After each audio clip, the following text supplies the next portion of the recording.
Hello दोस्तों, मैं मधुर माहेश्वरी, आपका अपना करियर काउंसलर एक बार फिर से करियर चार्टर के इस प्लेटफॉर्म पे आपका स्वागत करता हूँ। कुछ वीडियोस जो हमारे पिछले रहे हैं उसमें हमने बात की है कि अगर आपने 12th में बायो लिया हुआ है तो आप क्या क्या करियर ऑप्शंस ऑप्ट कर सकते हैं।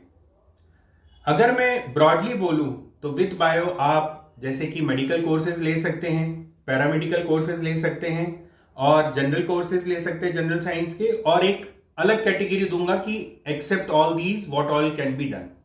तो अभी हमने पहले जो बात करी थी वो मेडिकल कोर्सेज के अराउंड बात करी थी, कौन कौन से कोर्सेज मेडिकल कैटेगरी में आते हैं और उनकी क्या प्रायोरिटी आप सोच सकते हैं। लाइकवाइज हमने ये भी बात करी कि आप कौन कौन से पैरामेडिकल कोर्सेज कर सकते हैं और उनकी प्रायोरिटी भी मैंने सजेस्ट करी थी।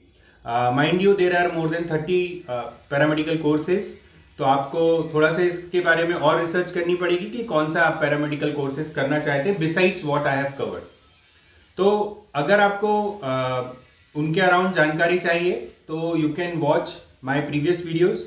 मैं उन वीडियोस की लिंक भी इस वीडियो के डिस्क्रिप्शन बॉक्स में डाल दूंगा ताकि आप उन वीडियोस को देख सकें। इसी श्रेणी में हम आगे बात करते हैं। तो आज ये ब्रॉडली बोल सकते हैं कि थर्ड कैटेगरी है और मैं इस कैटेगरी में वो सारे कोर्सेज रखना चाहूँगा जो कि ना मेडिकल में आते हैं, ना पैरामेडिकल में आते हैं और ना ही एक हिसाब से जनरल साइंस में आते हैं। ठीक है, तो फोर्थ कैटेगरी में बोलूँगा मे बी अदर्स, जिसके थ्रू आप अपना करियर बना सकते हैं।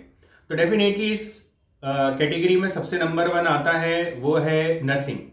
तो जो नर्सिंग का आपका कोर्स है वो आप एज ए डिप्लोमा भी कर सकते हैं, इवन आप 10th के बाद भी कर सकते हैं, बट प्राइमरली 12th के बाद लोग करते हैं। तो नर्सिंग का जो कोर्स है उसमें एक डिप्लोमा होता है जिसको बोलते हैं ANM, auxiliary nursing and midwife. तो ये जो कोर्स है ये 2 साल का होता है और इसमें 6 महीने की इंटर्नशिप होती है, तो कुल मिला के 2.5 ईयर्स का कोर्स है। और सबसे अच्छी बात यह है कि इसमें आपका सब्जेक्ट का कोई बाउंडेशन नहीं है। Even if you are from arts और कॉमर्स और maths background, you can actually go for auxiliary nursing and midwife course. एक ड्रॉबैक ये है कि this is, as I said, this course is related to midwife, जहाँ पे आपको delivery से रिलेटेड चीज़ों को हैंडल करना पड़ेगा। बाद में आपको जो नर्सिंग मदर है उसको हेल्प करना पड़ेगा। So this particular course is limited to the women candidates only. So that's on the ANM। आगे बढ़ने से पहले मैं ये बोलना चाहूँगा कि मैं कोई PPT अगेन यूज़ नहीं कर रहा हूँ, तो आप बेटर होगा एक पेन और पेपर लेके बैठ जाएं। ठीक है, तो डिप्लोमा की ही श्रेणी में अगला जो है इन नर्सिंग वो है GNM। तो GNM is general nursing and midwifery. तो ये बेसिकली एक स्टेप अप आप बोल सकते हैं ANM का।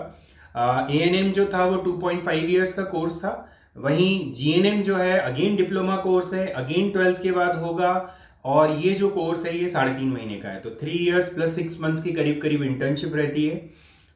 एक चीज़ जो इसमें इम्पॉर्टेंट है वो ये है कि आपका 12th में बायो होना मस्ट है। तो physics chemistry bio is required. Like ANM की तरह आप इसमें कोई भी स्ट्रीम का कैंडिडेट नहीं जा सकता है। ठीक है, और अगेन एज आई सेड कि ANM was also like restricted to only women, so this particular course GNM is also restricted to only women candidates। Third जो आता है जो कि मोस्टली लोग जानते हैं और जो ज़्यादा प्रचलन में है वो है BSc, bachelor of science in nursing. So that's a UG degree, right. पहले जो 2 थे वो आपके डिप्लोमा कोर्सेज थे, but this is proper UG degree. ये आपको 12th के बाद विथ जो है आपको बायो लेना है, तो फिजिक्स केमिस्ट्री बायो है। आपके 12th में मार्क्स 45 to 50%, 50% तो एटलीस्ट होना चाहिए for general candidates. For reserve category candidates there could be some relaxations, right. तो ये 4 इयर्स का प्रोग्राम है जिसमें आपका इंटर्नशिप भी इंक्लूडेड है। और ये अच्छी बात ये है कि ये मेल भी कर सकते हैं और फीमेल भी कर सकते हैं। थोड़ा सा ड्रॉबैक ये है कि फीमेल्स के लिए कॉलेजेस में सीट ज़्यादा है, मेल्स का जो सीट का रेशियो है वो क्लोजली 20% ही है इन इंडिया। तो there are many more female specific seats rather than male specific seats, right. अब इसके लिए जो है नर्सिंग के लिए सेपरेट एंट्रेंस एग्जाम्स होते हैं, यूनिवर्सिटी अपना खुद का भी एडमिशन कंडक्ट करा सकती हैं, कुछ डायरेक्ट एडमिशन्स भी होते हैं। अगर मैं बोलूँ कि जो मेनली फेमस एंट्रेंस एग्जाम्स हैं वो मोस्टली उसमें एक नीट आता है, तो कई यूनिवर्सिटीज़ कई कॉलेज जो हैं नीट के बेसिस पे भी अब नर्सिंग में एडमिशन देती हैं। इसके अलावा जिपमेर वगैरह जो है ये पहले लेते थे शायद, लेकिन अभी ये नीट के बेसिस पे लेते हैं। अगला जो है वो एम्स नर्सिंग है, वो अपना सेपरेट एग्जाम कंडक्ट कराता है, तो आप एम्स नर्सिंग भी एक देख सकते हैं। तो इसके अराउंड आप थोड़ा सा रिसर्च करें कि आपको किस यूनिवर्सिटी में जाना है, जिस यूनिवर्सिटी में जाना है उसका एंट्रेंस क्राइटेरिया आप समझने की कोशिश करें, और उसके बाद में आप इसमें एडमिशन ले सकते हैं। तो इन समरी, सबसे quickest is A&M but limited for women. It's a diploma course open for all candidates. GNM is up next to A&M, restricted to bio candidates, only for women candidates. इसमें भी आपको जो है डिप्लोमा का course रहेगा और आपको immediately job मिलने के चांसेस रहेंगे। और BSc इज UG प्रोग्राम, तो डेफिनेटली UG प्रोग्राम होने के कारण जो करियर ऑप्शंस हैं या सैलरी है या जॉब पर्सपेक्टिव है वो आपको BSc नर्सिंग में ज़्यादा मिलेगी इन कॉन्ट्रास्ट टू A&M या GNM, राइट। तो BSc नर्सिंग का जो है उसमें भी अगर मैं आपको बोलूं कि अगर आप शहर में बिलोंग करते हैं, अगर आप गवर्नमेंट कॉलेजेस में या गवर्नमेंट हॉस्पिटल में पोस्ट हो जाते हैं, आपको जॉब मिल जाती है, तो आपके ऑलमोस्ट 50-60,000 पर मंथ की सैलरी रहेगी। बड़े कॉर्पोरेट हाउस में या बड़े कॉर्पोरेट हॉस्पिटल्स में थोड़ी कम हो सकती है, लेकिन ये हमको पता ही है कि nursing is a career which is actually A true health care. तो हेल्थ केयर में जो केयर वाला पार्ट है वहाँ पे नर्सिंग का रोल बहुत इंपॉर्टेंट है। सो दैट इज वाई इसको ऐसा कम नहीं आंकना चाहिए। It's a very good course, right, and it's having huge prospect as well, not only in India but also in abroad as well, ठीक है। आप ये BSc नर्सिंग करके आप इनफैक्ट अगर आप देखें तो नर्सिंग स्टेशन मैनेजर भी बन सकते हैं, नर्सिंग सुपरवाइजर भी बन सकते हैं, आप प्राइवेट तौर पे भी नर्स का काम कर सकते हैं। तो there are various ways, correct. तो आगे बढ़ते हैं। सेकंड ऑप्शन जो है बिसाइड्स नर्सिंग अगर मैं बोलूँ इज फार्मेसी। तो फार्मेसी हमको सबको पता है, जनरली हमारे दिमाग में ये रहता है फार्मासिस्ट इज मेडिकल की दुकान जो हमारे आजू बाजू रहती है, हम जानते हैं। तो इसमें भी एक डिप्लोमा कोर्स होता है और एक UG कोर्स होता है। तो जो डिप्लोमा कोर्स होता है उसको बोलते हैं D.Pharm, राइट। तो डिप्लोमा जो है आपका 12th के बाद होगा, या आप इवन ग्रेजुएशन के बाद भी कर सकते हैं अगर कोई है तो। और इसमें कोई भी स्ट्रीम का स्टूडेंट डिप्लोमा कर सकता है। तो ज़रूरी नहीं है कि आपके पास सिर्फ और सिर्फ बायो ही होना चाहिए। अगर आप मैथ्स भी रखते हैं तो भी आप इसमें डिप्लोमा कर सकते हैं। और इसीलिए मैंने बोला कि अगर आप ग्रेजुएट भी हैं किसी और पर्टिकुलर स्ट्रीम में और आपका मन कर रहा है कि नहीं मेरे को D.Pharm करना है, तो भी आप कर सकते हैं। तो it is open after 12th, it is open after graduation, it's a 2 years programme, ठीक है। और जनरली D.Pharm करके जो है वो it's a quick win to get the medical licence. तो आप मेडिकल स्टोर खोल सकते हैं, नहीं तो आप थोड़ा रिसर्च की तरफ जा सकते हैं। डेफिनेटली आपको उसमें थोड़ी और पढ़ाई लगेगी, लेकिन प्राइमरली D.Pharm करके आप मेडिकल स्टोर की तरफ तो डेफिनेटली जा सकते हैं। कोविड के बाद से एक्चुअली D.Pharm में बूम आया है, क्योंकि लोगों को फार्मेसी या मेडिकल जो स्टोर है उसको खोलने की होड़ लग गई है। तो getting admission in sometimes good D.Pharm college is very difficult nowadays. ये हो गई डिप्लोमा अराउंड फार्मेसी की बात। अगर मैं बैचलर की बात करूँ तो इट्स अ B.Pharm, तो bachelor of pharmacy, it's a proper UG degree, जिसके बाद आप चाहें तो PG भी कर सकते हैं। और इसमें भी like as I said for diploma course maths वाले बच्चे भी जा सकते हैं। तो अगर आपके पास PCM है तो भी आप ये कर सकते हैं, PCB है तो भी आप ये कर सकते हैं। ये जो कोर्स है ये आपका 4 years का होता है, और इसमें जो है मोस्टली डायरेक्ट एडमिशन भी हो जाता है। यूनिवर्सिटीज़ का अपना कोई एडमिशन क्राइटेरिया भी रख सकती है यूनिवर्सिटी, बट जनरली कई बार यूनिवर्सिटी डायरेक्ट एडमिशन लेती है। कुछ स्टेट्स में या कुछ कॉलेजेस में आपका सेकेंड ईयर में डायरेक्ट एडमिशन हो जाता है अगर आप B.Pharm करना चाहें तो। और वो कैसा होगा, उसकी क्राइटेरिया ये है कि आपने D.Pharm कर रखा हो। तो अगर आपके पास D.Pharm है, आप B.Pharm में डायरेक्ट एडमिशन चाह रहे हैं, तो सेकेंड ईयर में आप on the basis of your D.Pharm admission ले सकते हैं। एज आई सेड इसके कुछ यूनिवर्सिटीज़ अपने एंट्रेंस कर सकती है, कुछ डायरेक्ट एडमिशन 12th के मार्क्स के मेरिट के बेसिस पे दे सकती है। तो ये हो गई हमारे फार्मेसी के अराउंड बातें। थर्ड जो है which is BPT, nothing but bachelors of physiotherapy. लोग बाग इसको पैरामेडिकल में रखते हैं, लेकिन अगर आप थोड़ा रिसर्च करेंगे तो it is not coming under paramedical. It is also not a degree जिसमें आप अपने नाम के आगे डॉक्टर लगा सके। बोलने को हम लोग बोलते हैं कि डॉक्टर साहब फिजियोथेरेपिस्ट को, लेकिन लीगली जहाँ तक मुझे जानकारी है उसमें आप आगे डॉक्टर नहीं लगा सकते, क्योंकि डॉक्टर लगाने का मतलब है कि आप कुछ मेडिसिन प्रिस्क्राइब कर सके, right. Anyway, coming to the point, so bachelor of physiotherapy again it's a UG degree. तो ये आपका जो डिग्री है वो सिर्फ और सिर्फ PCB वालों के लिए ही अवेलेबल है। तो अगर आपके PCB है सब्जेक्ट और आपके 50% मार्क्स आए हैं, अगर आपका फिजियोथेरेपी में इंटरेस्ट है, तो definitely BPT is an option which you can look forward. ये थोड़ा कोर्स की ड्यूरेशन थोड़ी सी ज़्यादा है। तो दिस इज 4.5 years कोर्स, जिसमें 4 साल आपको पढ़ाया जाएगा, 6 महीने की आपकी इंटर्नशिप रहेगी जहाँ पे आपको सिखाया जाएगा, सीखने को मौका मिलेगा, राइट। और BPT के लिए भी कई यूनिवर्सिटीज़ डायरेक्ट एडमिशन ले लेती है मेरिट बेसिस पे, कई यूनिवर्सिटीज़ का अपना एग्ज़ाम होता है, कुछ प्रोमिनेंट यूनिवर्सिटीज़ भी हैं जो कि अब लाइक फॉर एग्जांपल कलिंगा वगैरह भुवनेश्वर में ये अपना एग्ज़ाम्स कंडक्ट कराते हैं।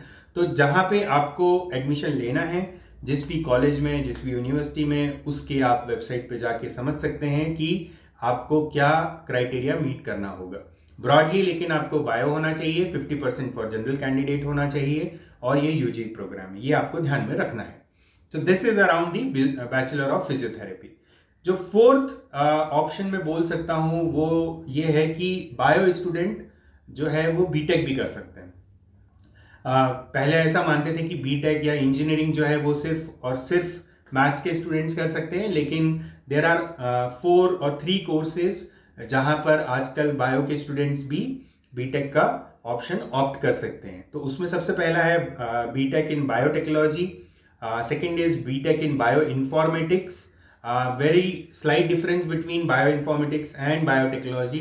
Third is BTech in food technology, and fourth is आपका BTech in dairy technology.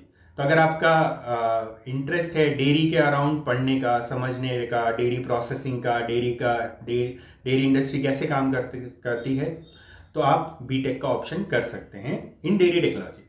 अगर आपको food processing, food preservation, food transportation इसके अराउंड समझना है, तो आप BTech इन फूड टेक्नोलॉजी कर सकते हैं। और biotechnology is around microbes and bioscience, तो अगर आपको उसके अराउंड समझना है तो बायोटेक्नोलॉजी एक ऑप्शन है। तो सिंस इट्स अ BTech, तो डेफिनेटली ये 4 साल का ही प्रोग्राम है, इट्स अ UG डिग्री। और इसके जो है अगेन हर यूनिवर्सिटी का अपना एंट्रेंस एग्जाम होता है, कुछ कॉलेजेस मेरिट बेसिस पे भी एडमिशन लेते हैं। अब एक थोड़ा सा इसके अराउंड मैं क्लैरिटी देना चाहूँगा कि कुछ लोगों का ऐसा मानना है कि आप BTech इन बायोटेक्नोलॉजी या फूड टेक्नोलॉजी या डेयरी टेक्नोलॉजी करके आप रिसर्च की तरफ जा सकते हैं, तो ऐसा नहीं है। अगर आपका मन रिसर्च की तरफ है तो probably BTech is not the right option, क्योंकि स्पेशली इवन इन बायोटेक्नोलॉजी। तो ये थोड़ा सा आप ध्यान रखें। और BTech in food technology and dairy technology के जो अराउंड जॉब्स हैं या जो भी स्कोप है वो मोस्टली Tier 2, Tier 3 या रूरल एरियाज में ज़्यादा है।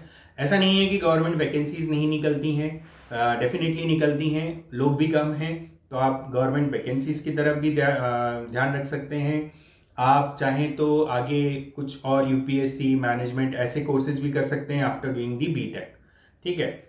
तो ये हो गए हमारे 4 कोर्सेज जो कि आपका मेडिकल की प्योरली मेडिकल में भी नहीं आते हैं, पैरामेडिकल में भी नहीं आते हैं, और जनरल साइंस में भी नहीं आते हैं। एक बात और मैं आप लोगों को बोलना चाहूँगा, वो है कि इन कोर्सेज के अराउंड आप प्रायोरिटी कैसे डिसाइड करें, राइट। तो it's again a separate topic, but जाते जाते मैं थोड़ा सा आपको इस बारे में टच करना चाहूँगा कि अगर आप बॉय हैं तो डेफिनेटली आप फार्मेसी को ऊपर रख सकते हैं, देन BPT को रख सकते हैं, एंड देन नर्सिंग को रख सकते हैं। और उसका रीज़न सिंपल ये है कि फार्मेसी जो है उसमें आप अगर आप चाहें तो दुकान भी खोल सकते हैं, आप चाहें तो रिसर्च में भी जा सकते हैं, आप जॉब भी कर सकते हैं। Physiotherapy is also a course जिसमें थोड़ा सा आप physiotherapy as a male dominant, though I believe in equality, but अगर कुछ चीज़ें रहती हैं जहाँ पे आपको गांव में जाना है, या क्योंकि वहाँ पर अभी तक फिजियोथेरेपी नहीं पहुँची, तो कई बार reaching to a remote place for a man probably is slightly easier. और नर्सिंग इसलिए मैंने लास्ट में रखा है क्योंकि नर्सिंग की जो सीट्स हैं वो मैन के लिए बहुत कम है, कंपटीशन ज़्यादा है। Otherwise nursing is also a good option right for man. Girl हैं अगर, तो ये सारी चीज़ें कहानी चेंज हो जाती है, उनके लिए तो definitely nursing is the best career option. बहुत बहुत बहुत कहना चाहिए दुआओं वाला प्रोफेशन है नर्सिंग, जिसमें जैसे मैंने पहले बोला कि care is the utmost important word within health care, तो वो नर्सिंग ही प्रोवाइड करता है। तो गर्ल्स के लिए तो definitely number 1 should be nursing. They could also look for pharmacy and then BPT. BTech को थोड़ा सा आप सोच समझ के करें, ऐसा नहीं है कि बीटेक में चॉइस नहीं है, ऑप्शन नहीं है। इट्स एन अपकमिंग फील्ड जहाँ पर इंडिया में थोड़ा सा अभी specially around biotechnology it's an upcoming field. अगर आपका बाहर जाने का मन है, अगर आप विदेश में जाके कुछ रिसर्च करना है, आगे कुछ पढ़ना है around biotechnology, then BTech is a good option. तो आई होप ये वीडियो आपको अच्छा लगा हो। मैं उम्मीद करता हूँ कि आप इस वीडियो को ज़्यादा से ज़्यादा लोगों के साथ शेयर करेंगे, जिससे उनका भी नॉलेज बढ़े कि बायो के थ्रू वो क्या क्या कर सकते हैं। और मैं आपसे ये भी उम्मीद करता हूँ कि आप इस वीडियो को लाइक भी करेंगे, इस चैनल को सब्सक्राइब भी करेंगे। मिलते हैं जल्द ही नए वीडियो में, तब तक के लिए स्वस्थ रहें, मस्त रहें, नमस्कार।